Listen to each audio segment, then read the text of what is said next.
जिंदाबाद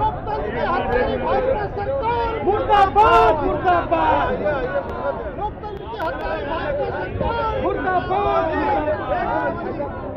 क्या कुछ प्रोग्राम था? देखिए, आज इंडिया गठबंधन के ज्वाइंट एफर्ट से और उसके तत्वाधान में हम लोग सभी आज जो 146 सांसद जो संसद से निलंबित किए गए हैं उन्हीं के समर्थन में आज हम सब लोग यहाँ पे एकत्रित हुए थे। और यहाँ पे डीएम साहब को इसके सब ज्वाइंट एक ज्ञापन भी दिया गया है। और महिला विंग की थोड़ी सी पुलिस के साथ झड़प भी हुई है, क्योंकि उन्होंने पुतला जलाने की कोशिश की थी। क्योंकि एक लोकतांत्रिक देश में अगर अपनी बात नहीं रख सकते तो फिर संसद और विधायक चलने का मतलब क्या बनता है कि संसद विधायक क्या करे। सांसद जब चुन के यहाँ से जाते हैं अब वो अपनी बात ही नहीं रख पाएंगे तो संसद चलने से कोई फायदा नहीं है।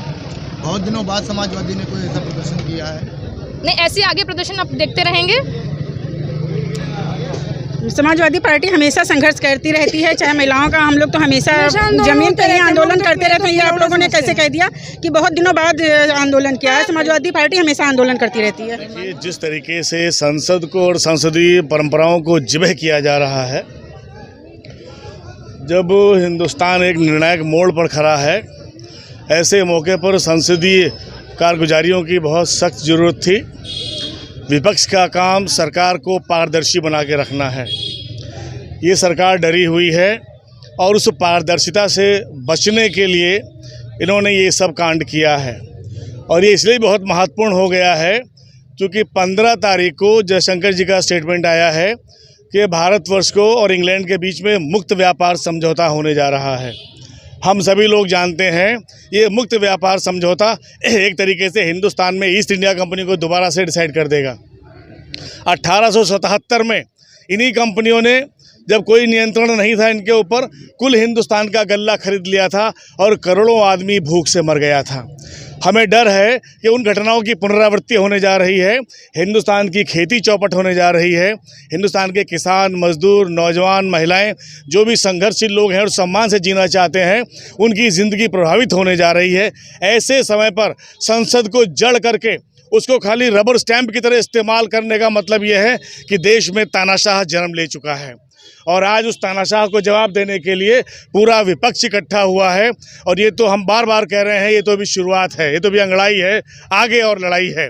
हम आशा करते हैं कि ये लड़ाई आगे बढ़ कर के गाँव-गाँव तक पहुँचेगी और जो भी लोग इस देश में सम्मान के साथ में जीना चाहते हैं वो बड़ी से बड़ी कुर्बानी करने के लिए साथ में आएंगे।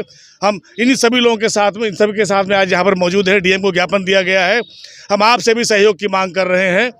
आप भी भारतीय हैं, हिंदुस्तानी हैं, राष्ट्र प्रेमी हैं।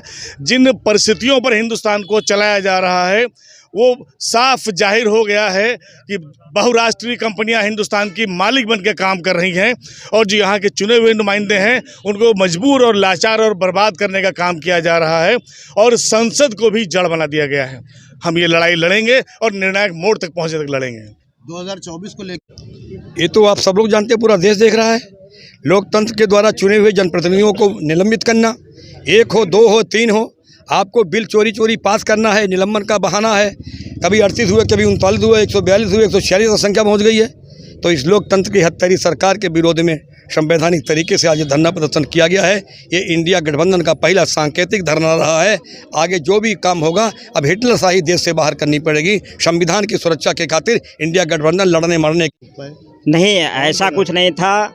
क्योंकि हम लोग महामहिम राष्ट्रपति महोदय को इस बात के लिए ज्ञापन दिए कि हमारे इंडिया गठबंधन के माननीय सांसदों को जिस तरीके से दुर्भाग्यपूर्ण तरीके से पार्लियामेंट से निलंबित करने का काम किया, उसी के परिप्रेक्ष्य में हम लोगों ने शांतिपूर्वक धरना प्रदर्शन करके इसलिए आवाज़ उठाने का काम किए। क्योंकि जनता की आवाज़ हमारे माननीय सांसद लोग वहाँ पार्लियामेंट में उठा रहे थे। उनकी आवाज़ को दबाने के लिए, हिटलरशाही करने के लिए इस भाजपा की सरकार ने उन्हें निलंबित किया। अब सारे कार्यकर्ता और जनता ये मन बना चुकी है कि अब सड़क पर उतर कर जनता की बात कार्यकर्ता और नेता करेंगे और एक जन आंदोलन का रूप पूरे देश में चलेगा और इस भाजपा की तानाशाही सरकार को उखाड़ फेंकने का काम करेंगे।